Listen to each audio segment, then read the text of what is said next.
Boys and girls, Alice Munro. My father was a fox farmer. That is, he raised silver fox in pens, and in the fall and early winter, when their fur was prime, he killed them and skinned them and sold their pelts to the Hudson Bay Company or the Montreal fur traders. These companies supplied us with heroic calendars to hang, one on each side of the kitchen door, against a background of cold blue sky and black pine forests and treacherous northern rivers. Plumed adventurers planted the flags of England or of France. Magnificent savages bent their backs to the portage. For several weeks before Christmas, my father worked after supper in the cellar of our house. The cellar was whitewashed and lit by a 100-watt bulb over the work table. My brother Lyad and I sat on the top step and watched. My father removed the pelt inside out from the body of the fox, which looked surprisingly small, mean, and rat-like, deprived of its arrogant weight of fur. The naked, slippery bodies were collected in a sack and buried at the dump. One time, the hired man, Henry Bailey, had taken a swipe at me with this sack, saying, "Christmas present." My mother thought that was not funny. In fact, she disliked the whole pelting operation. That was what the killing, skinning, the preparation of the furs was called, and wished it did not have to take place in the house. There was the smell. After the pelt had been strengthened inside out on a long board, my father scraped away delicately, uh, removing the little clotted webs of blood vessels and the bubbles of fat, the smell of blood and animal fat, with the strong primitive odor of the fox itself, penetrated all parts of the house. I found it reassuringly seasonal, like the smell of oranges and pine needles. Henry Bailey suffered from bronchial troubles. He would cough and cough until his narrow face turned scarlet, and his light blue, derisive eyes filled up with tears. Then he took the lid of the stove and, standing well back, shot out a great cloud of flame straight into the heart of flames. We admired him for his performance and for his ability to make his stomach grow at view, and for his laughter, which was full of high whistlings and gurglings, and involved the whole faulty machinery of his chest. It was sometimes hard to tell what he was laughing at, and always possible that it might be us. After we had been sent to bed, we could still smell fox and still hear Henry's laugh.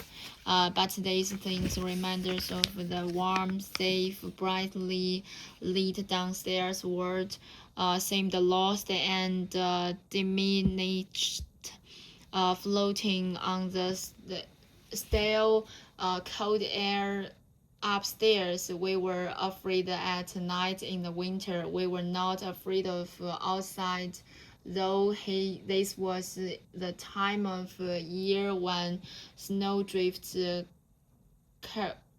curled around our house like sleeping whales, and the wind harassed us all night. Coming up from the berry field, and the frozen swamp with its old bugbear, chorus of theories and misery. We were afraid of inside. The room where we slept at this time, the upstairs of our house, was not finished. A brick chimney went up one wall. In the middle of the floor was a square hole with a wooden railing around it. That was where the stairs came up. On the other side of the stairwell were the things that nobody had any use for anymore. So the row of linoleum standing on end, a wicker baby carriage, a fern basket, china jugs and basins with cracks in them, a picture of Battle of Balaclava. Very sad to look at. I had told Laird, as soon as he was old enough to understand such things, that bats and skeletons lived over there. Whenever a man escapes from the country jail 20 miles away, I imagined that he had somehow let himself in the window and was hiding behind the linoleum linoleum, but we had rules to keep us safe. When the light was on, we were safe as long as we did not step off the square of worn carpet which defined our bedroom space. When the light was off, no place was safe but the beds themselves. I had to turn out the light, kneeling on the end of my leg and stretching as far as I could to reach the court. In the dark, we lay on our beds, our narrow life rafts, and fixed our eyes on the faint light coming up the stairwell and sang songs. There's the sun, jingle bells, uh, which he would sing anytime, whether it was Christmas or not. And I, some Danny boy, I loved the sound of my own voice, frail and supplicating, rising in the dark. We could make out the tall, frosted shapes of the windows now, gloomy and white. When I came to the part, when I am dead I well may be, a fit of shivering caused not by the cold sheets, but by pleasurable emotion almost silenced me. You kneel and say, up there above me. What was Avi? Every day I forgot to find out. Lloyd went straight from singing to sleep. I could hear his long, satisfied, bubbly breathes. Now for the time that reminded to me the most perfectly private and perhaps the best time of the whole day. I arranged myself tightly under the covers and went on with one of the stories I was telling myself from night to night. Uh, these stories were about myself when I had grown a little older. They took place in the world that was recognizably mine, yet one that presented opportunities for courage, boldness, and self-sacrifice as mine never did. I rescued people from a bombed building. It discouraged me that the real world had gone on so far away from uh, Jubilee. I shoot two rabid wolves who were menacing the schoolyard. The teachers cowered, terrified at my back. I rode a fine horse spiritedly down the main street of Jubilee, acknowledging the townspeople's gratitude for some yet to be worked out piece of heroism. Nobody ever rode a house there except King Billy in the uh, Orange Orange Man's Day parade. There was always riding and shooting in these stories, though I had only been on a house twice, bareback, because we did not own a saddle, and the second time I had slid right around and dropped under the house's feet. It had stepped plastic placidly over me. I really was learning to shoot, but I could not hit anything yet, not even tin cans on fence posts. Alive, the foxes inhabited a world my father made for them. It was surrounded by a high guard fence like a medieval town, was a gate that was padlocked at night. Along the streets of this town were ranged large, sturdy pens. Each of them had a real door that a man could go through. A wooden ramp along the wire for foxes to turn up and turn down, and a keynote, something like closes the chest with air holes, where they slept and stayed in winter and had their young. There were feeding and watering dishes attached to the wire in such a way that they could be emptied and cleaned from the outside. The dishes were made of old tin cans, and the ramps and cannons of old and ends of the old lumber.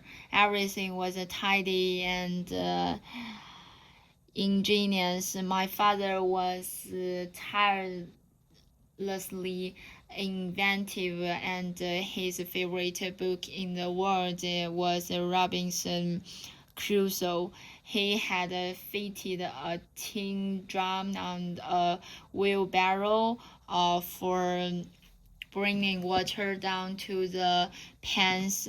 This was my job in summer when the foxes had to have water twice a day between 9 and 10 o'clock in the morning and again after supper.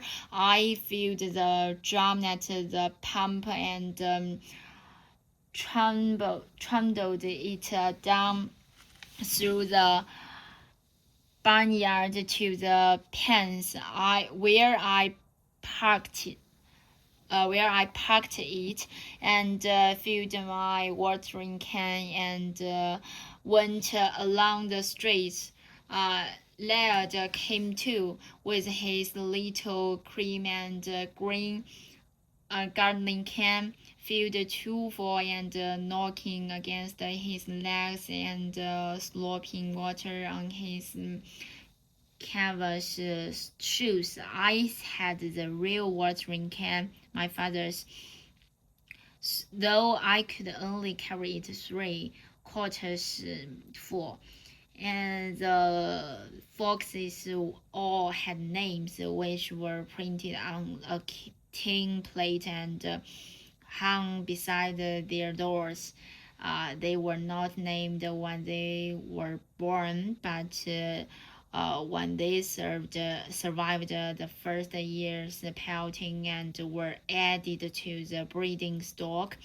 Those my father had named were called names like Prince, Bob, Wally, and Betty. Those I had named were called Star or Turk or Maureen or Dana.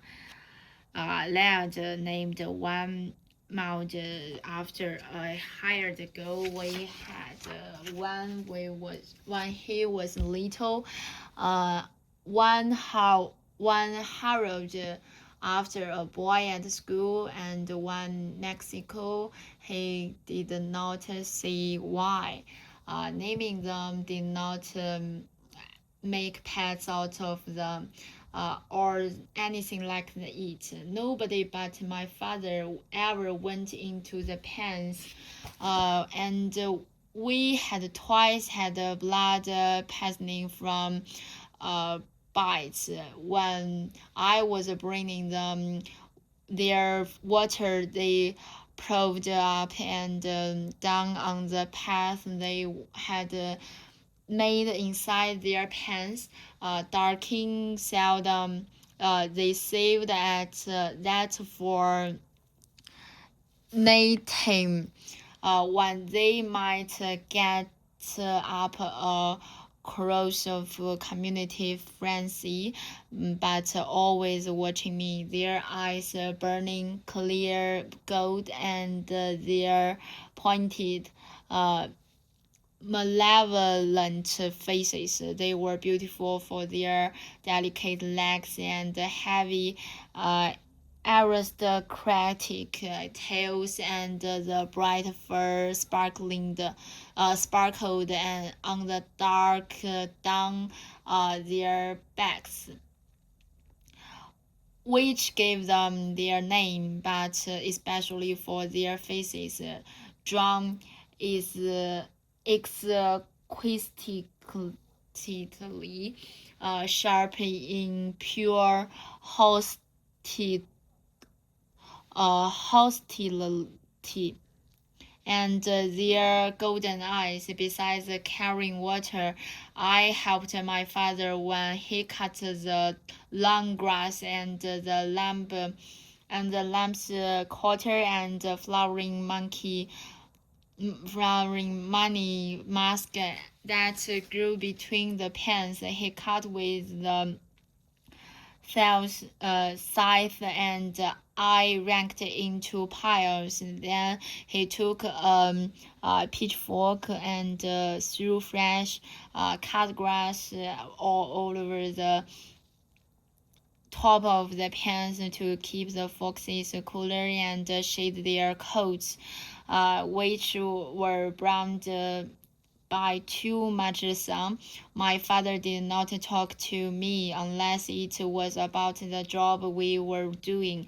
In this, he was quite different from my mother, who, if she was feeling cheerful, would tell me all sorts of things. The name of a dog she had when she was a little girl, names of boys she had gone out with later on when she was grown up, and what certain dresses of hers had looked like.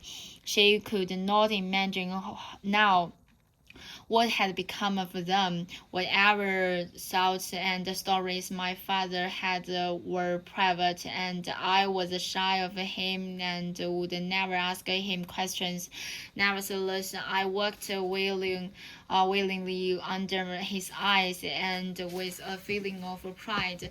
One time, a feed salesman came down into the pens to talk to him, and my father said, like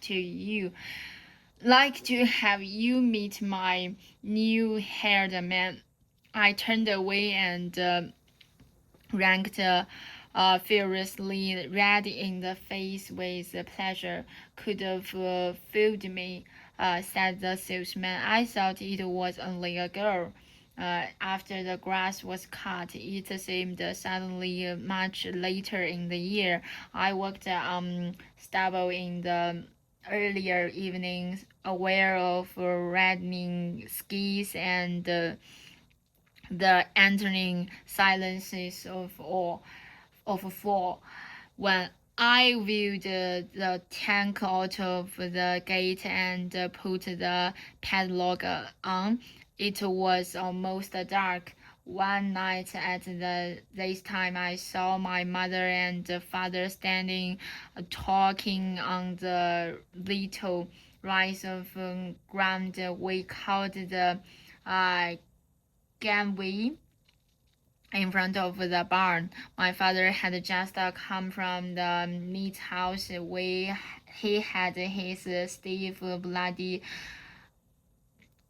apron on and a pail of cut up meat on his hand.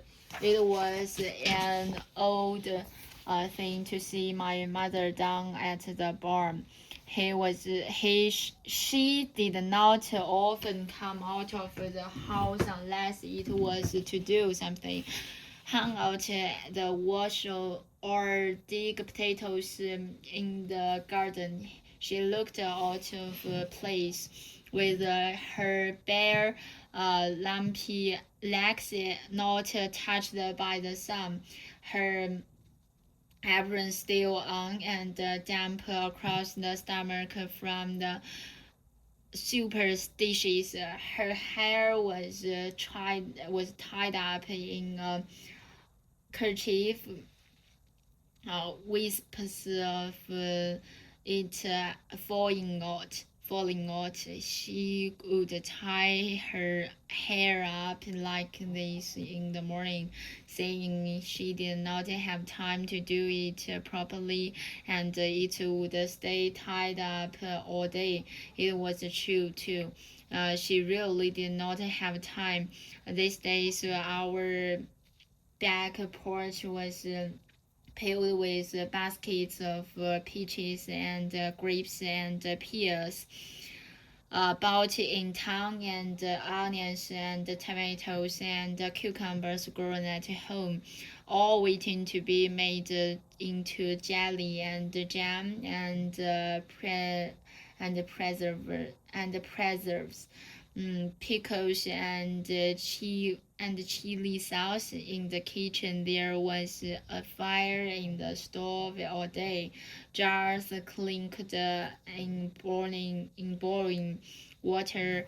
Sometimes a cheesecloth bag was strung on a pole between two chairs, straining black grape pump for jelly.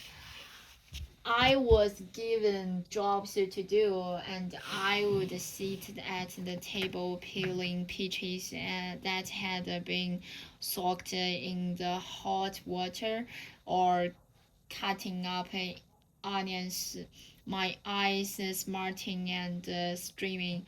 As soon as I was done, I ran out of the house trying to get out of earshot before my mother thought of what she wanted me to do next. I hated the hot, dark kitchen in summer, the green blinds and the fly papers, the same old oilcloth table and vivid mirror and bumpy linoleum. My mother was too tired and preoccupied to talk to me. She had no heart to tell about the normal school graduation dance. Sweat trickled over his face, and she was always counting under her breath, pointing at jars, dumping cups of sugar. It seemed to me that working in the house was endless, dreary, and peculiarly uh, depressing. Work done out of doors, and in my father's service was ritualistically important. I viewed the tank up to the barn where it was kept, and I heard my mother saying, "Wait till Laird gets a little bigger, then you have a real help." What my father said I did not hear. I was pleased by the way he stood listening, politely as he would to a salesman or a stranger, but with an air of wanting to get on with his real work. I felt my mother had no business down here. I wanted him to feel the same way. What did she mean about Laird? Uh, she was no help to anybody. Where was she now? Where was he now? Swimming himself, sick on the swing, going around in circles, or trying to catch caterpillars. He never once stayed with me till I was finished. And then I can use her more in the house. I heard my mother say she had a dead quit regretful, that quiet, regretful way of talking about me that always made me uneasy. I just get my back turned, and she runs off. It's not like I had a girl in the family at all. I went and sat on a feedback in the corner of the bar, not wanting to appear when this conversation was going on. My mother, I felt, was not to be trusted. She was kinder than my father and more easily fooled. But you could not depend on her, and the real reasons for the things she said and did were not to be known.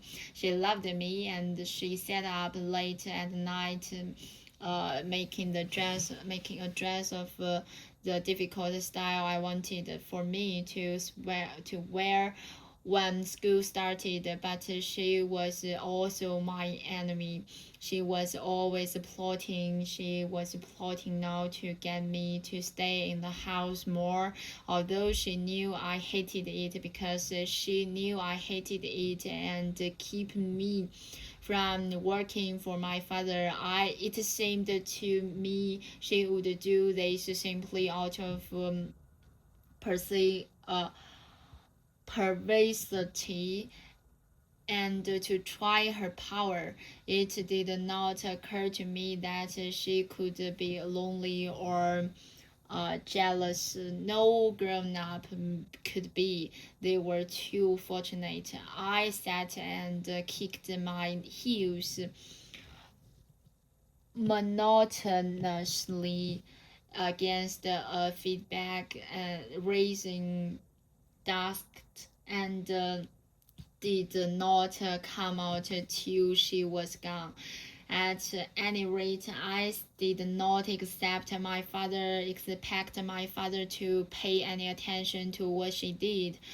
Who could imagine Laird doing my work? Laird remembering the padlock and cleaning out the watering dishes with a leaf on the end of a stick, or even building the tank without it tumbling over.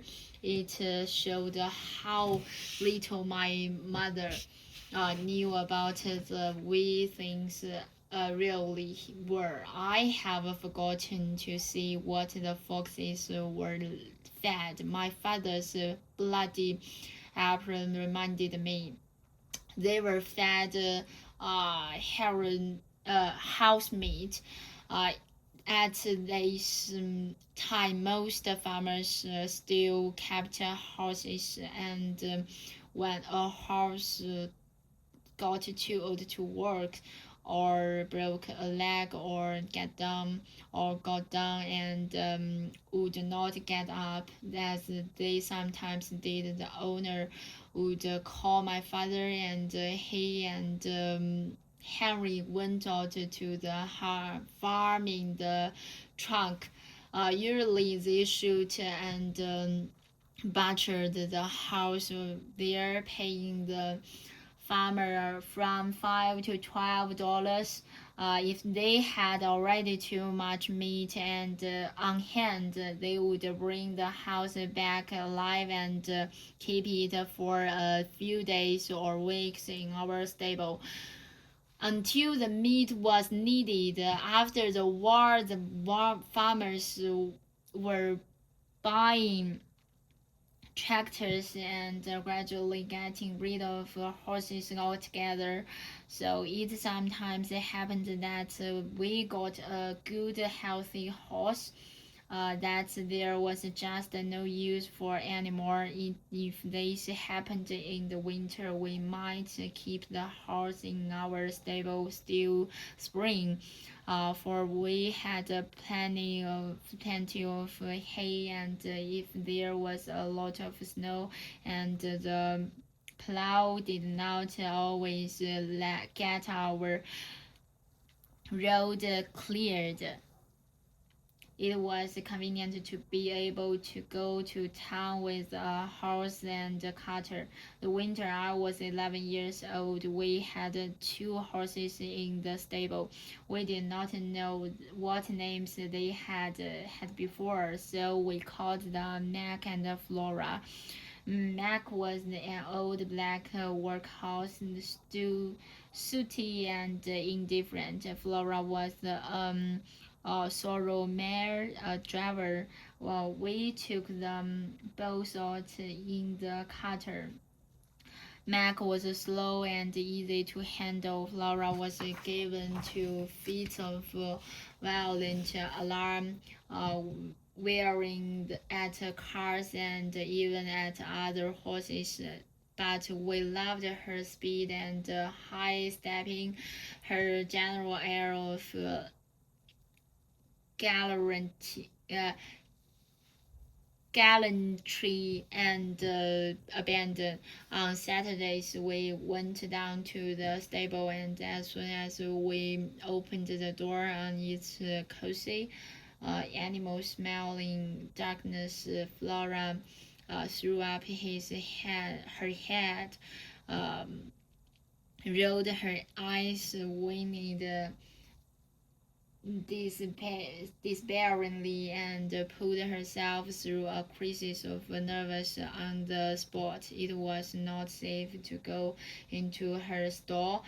She would kick This winter also I began to hear a great deal more on the theme my mother had sounded when she had been talking in front of the barn.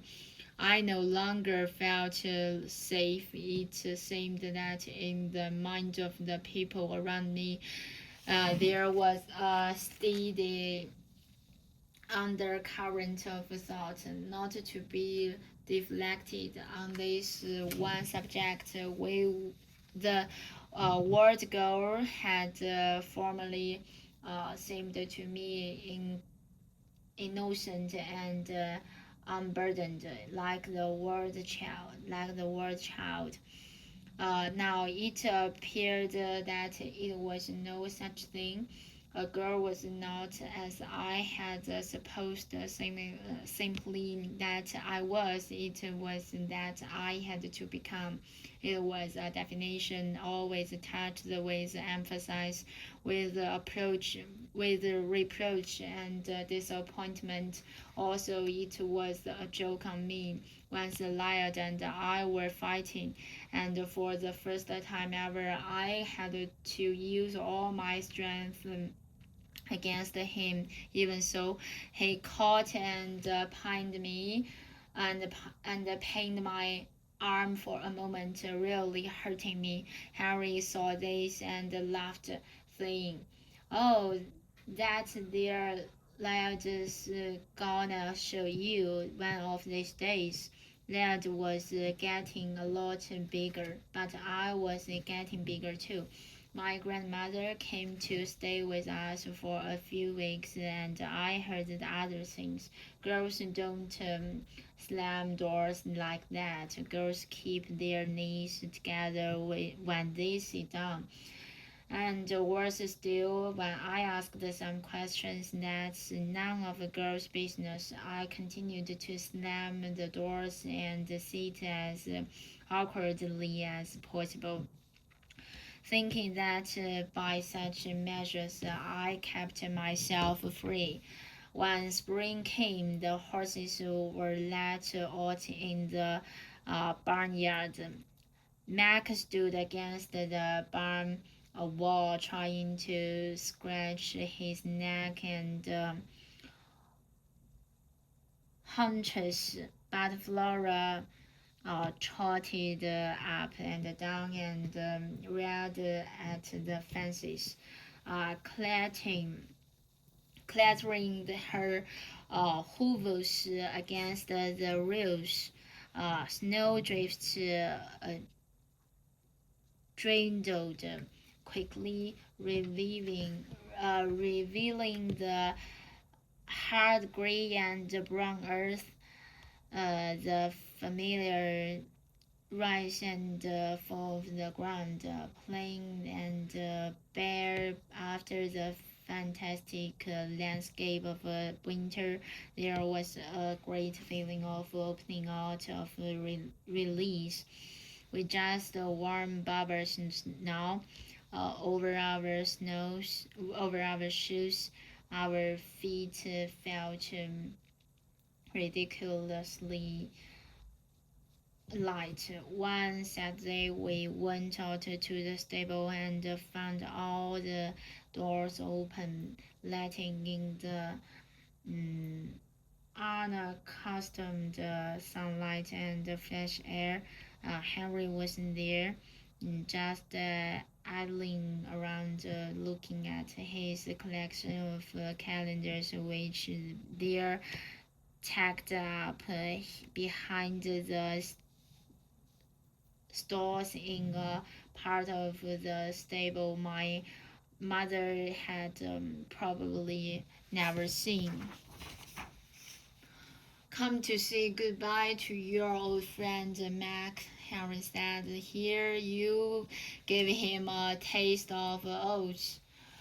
He poured some oats into a large, large cupped hand, and Laird wanted to feed Mac. Mac's teeth were in bad shape.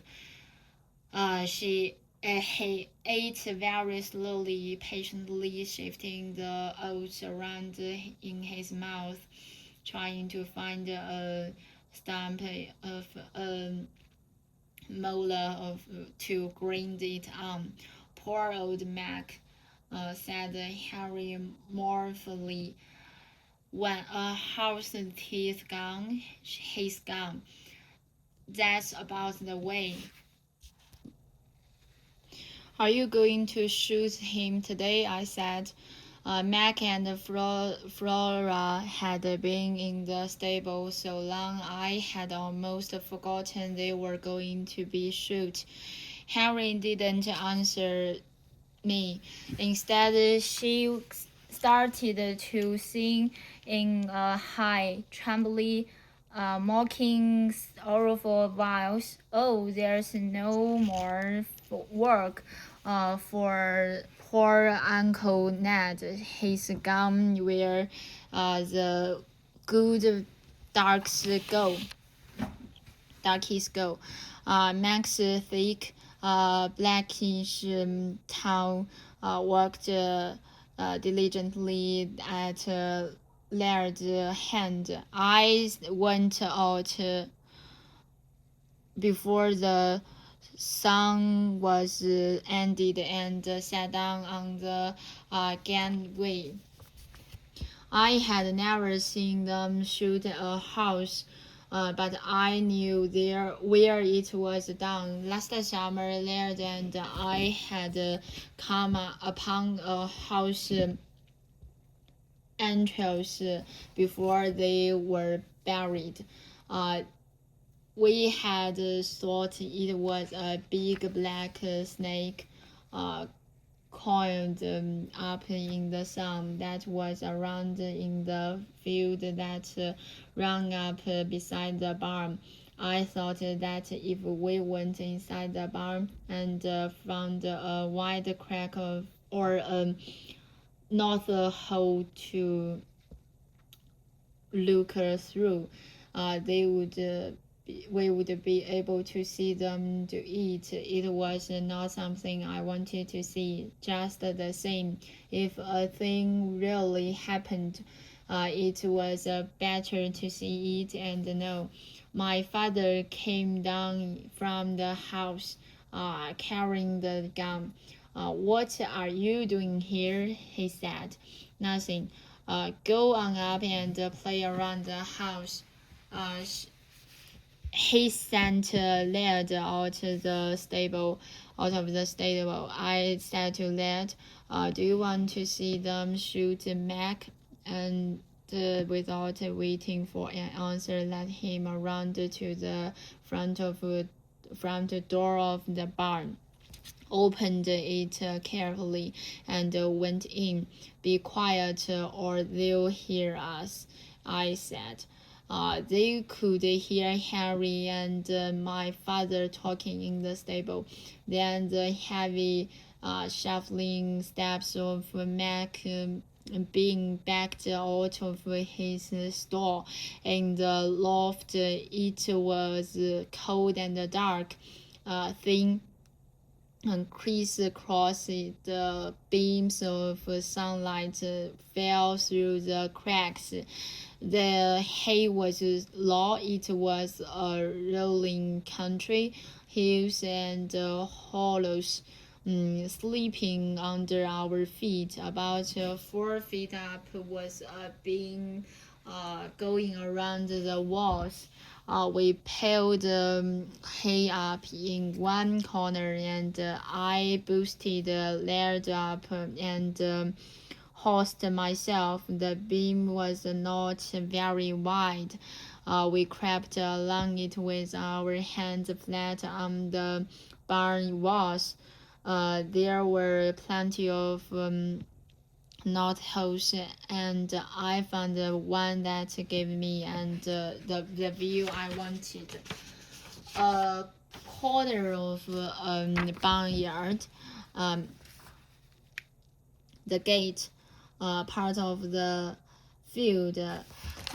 Laird did not have a north not a hole and began to complain. I showed him a widened crack between two boards.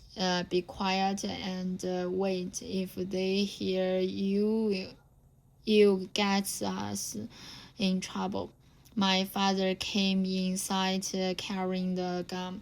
Harry was leading Mac by the halter. He dropped it and took out his cigarette papers and tobacco. He rolled cigarettes for my father and himself. While this was going on, Mac nosed around in the old dead grass along the fence. Then my father opened the gate and they took Mac through. Harry led Mac away from the path to a patch of ground and they talked together, not loud enough for us to hear. Mac again began searching for a mouthful of fresh grass, which was not to be found. My father walked away in a straight line and stopped short at a distance which seemed to suit him. Henry was walking away from Mac too, but sideways, till negligently holding on to the halter. My father raised the gun and Mac looked up as if he had noticed something and my father shot him. Mac did not collapse at once, but swayed, lurched sideways and fell first on his side. Uh, then he rolled over on his back and amazingly kicked his legs for a few seconds in the air. At this, Harry laughed as if Mac had done a trick for him. Laird, who had drawn a long, groaning breath of surprise when the shot was fired, said out loud, "He's not dead," and it seemed to me it might be true, but his legs stopped. He rolled on his side again. His muscles quivered and sank. The two men walked over and looked at him in a businesslike way. They bent down and examined his forehead where the bullet had gone in. And now I saw his blood in the brown grass. Now they just skinned them and cut him up. I said, "Let's go." My legs were a little shaky and I jumped gratefully down into the hay. Now you've seen how they shoot a horse. I said in a congratulatory way as if I had seen it many times before. Then let's see if any barns cats had kittens in hay. Laird jumped. He seemed young and obedient again. Suddenly, I remembered how. When he was little, I had brought him into the barn and told him to climb the ladder to the top beam. That was in the spring too. When the hay was low, I had done it out of a need for excitement, a desire for something to happen so that I could tell about it. He was wearing a little bulky brown and white checked coat made down from one of mine. He went all the way up just as I told him, and sat down on the top beam with the hay far below him on one side, and the barn floor and some old machinery on the other. Then I ran screaming to my father. There's up on the top beam. My father came. My mother came. My father went up the ladder, talking very quietly, and brought a ladder down under his arm, at which my mother leaned against the ladder and began to try. They said to me, "Why weren't you watching them?" But nobody ever knew the truth. Leonardo did not know enough to tell, but whenever I saw the brown and white checked coat hanging in the closet or at the bottom of the rag bag, which was where it ended up, I felt a weight in my stomach. The sadness of unexhausted guilt. I looked at Lad, who did not even remember this. I did not like the look on this thin, winter pale face. His expression was not frightened or upset, but removed, concentrating. "Listen," I said, in an unusually bright and friendly voice. "You aren't going to tell, are you?" "No," he said absently. "A promise." "Promise," he said. I grabbed the hand behind his back to make sure he was not crossing his fingers. Even so, he might have a nightmare. It might come out that way. I decided I had better work hard to get all sorts of what he had seen out of his mind, which it seemed to me could not hold very many things at a time. I got some money I had saved, and that afternoon we went into Jubilee and saw a snow with Judy Canova, was at which we both laughed at a great deal. After that, I thought it would be all right.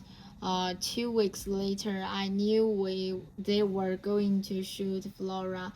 I knew from the night before, when I heard my mother ask if the hay was holding out all right, and my father said, "Well, after tomorrow, there'll just be a cow." And that be the cow, and we should be able to put her out to grass in another week. So I knew it was Flora's turn in the morning. This time I didn't think of watching it. That was something to see just one time. I had no thought about it very often since, but sometimes when I was busy working at school or standing in front of the mirror, combing my hair and wondering if I would be pretty when I grew up, the whole things would flash into my mind. I would see the easy practice the way my father raised the gun, and hear Harris laughing when Mac kicked his legs in the air. I did not give any great feeling of horror and obsession, such as a city child might have had. I was too used to seeing the death of animals as a necessity by which we lived. Yet I felt little ashamed, and there was a new awareness, a sense of holding off in my attitude to my father and his work. It was a fine day, and we were going around the yard picking up three branches that had been torn off in winter storms. This was something we had been told to do, and also we wanted to use them to make a teepee. We heard Flora whinny, and then my father's Welsh and Harry's shooting, and we ran down to the barnyard to see what was going on. The stable door was open. Harry had just brought Flora out, and she had broken away from him. She was running free in the barnyard from one end to the other. We climbed up on the fence. It was exciting to see her running, winning, going up on her hind legs, prancing and threatening like a horse in a western movie. A broken ranch horse, though she was just an old driver, an old sorrel mare. My father had a hair, and Henry ran after her and tried to grab the dangling halter. They tried to work her into a corner, and they had almost succeeded when she made a run between them, wild-eyed, and disappeared around the corner of a barn. Uh, we heard the rails clatter down as she got over the fence, and Henry yelled, "She's into the field now."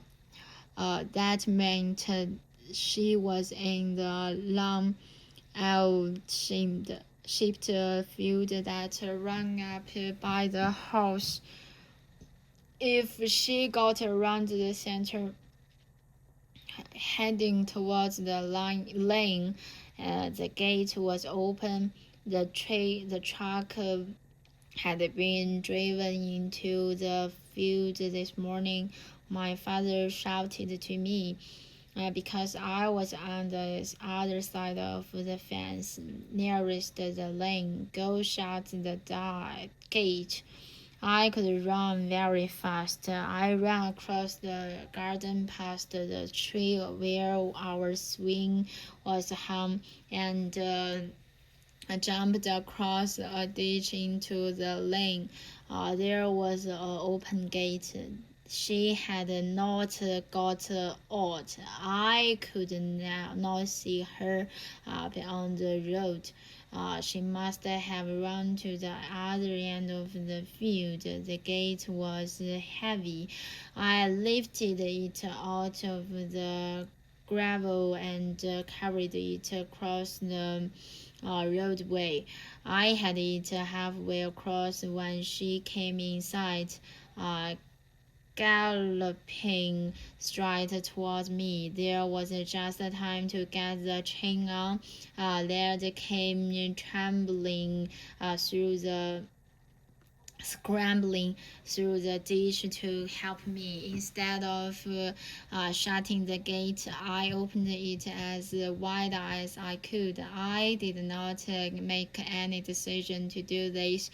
It was just what I did. Flora never slowed down. She uh, galloped straight past me, and Laird jumped up and down, yelling, "Shut it, shut it!"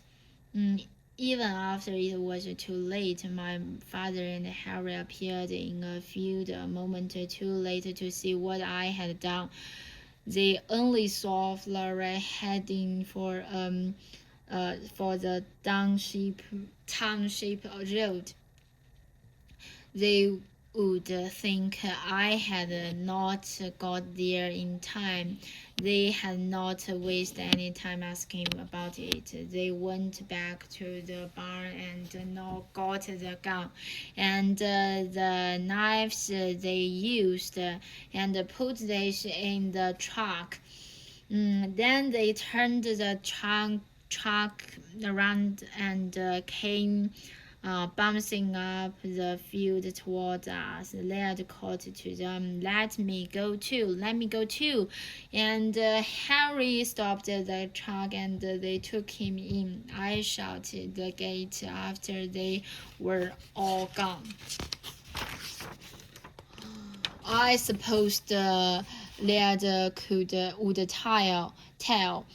I wondered what would happen to me. I had never disobeyed my father before, and I could not understand why I had done it. Laura would not really get away. They would catch up with her in the truck. Or if they did not catch her this morning, somebody would see her and telephone us this afternoon or tomorrow. There was no wild country here for her to run to, only farms. What was more, my father had paid for her. We needed the meat to feed the foxes. We needed the foxes to make our living. All I had done was make more work for my father, who worked hard enough already. And when my father found out about it, he was not going to trust me anymore. He would not knew he would know that I was not entirely on his side. I was on Flora's side, and that made me no use to anybody, not even to her. Just the same, I did not regret it. When she came running at me and I held the gate open, that was the only thing I could do. I went back to the house and my mother said, "What's all the commotion?" I told her that Flora had kicked down the fence and got away.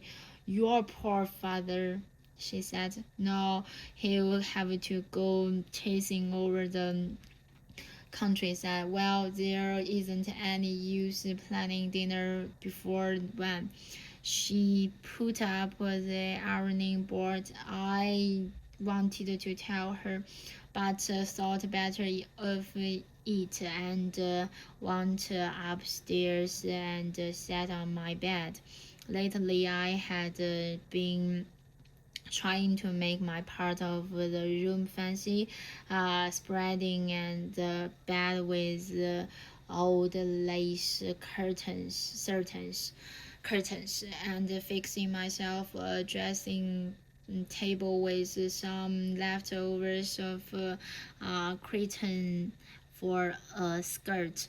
I planned to put up some kind of barricade barricade between my bed and the lights to keep my section separate from the haze in the sunlight. The lace curtains were just dusty rags. We did not sing at night anymore. One night when I was singing, Laird said, "You sound silly," and I went right on, but the next night I did not start. There was not so much need to anyway. We were no longer afraid. We knew it was just old furniture over there, old jumble and confusion. We did not keep the rules. I still stayed awake after Laird's was asleep and told myself stories, but even in these stories, something different was happening. Mysterious alternation took place. A story might start off in an old way with a spectacular danger, affair, or wild animals, and for well, I might rescue people. Then things would change around, and instead, somebody would be rescuing me. It might be a boy from our class at the school, or even Mr. Campbell, our teacher, who tickled girls under their arms. At this point, the story concerned itself at great length with that what I looked like, how long my hair was, and what kind of dress I had on. Well, by the time I had these details worked out, the real excitement of the story was lost. It was later than 1 o'clock when the truck came back. The tarpaulin was over the back, which meant there was meat in it. My mother had to heat dinner up all over again. Henry and my father had changed from their bloody overalls into ordinary working overalls in the barn. They washed their arms and necks and faces at the sink, and splashed water on their hair and combed it. Laird lifted his arm to show off a streak of blood. "We shoot old Flora," he said, "and cut her up in 50 pieces." "Well, I don't want to hear about it," my mother said, "and don't come to my table like that." My father made him go and wash the blood off.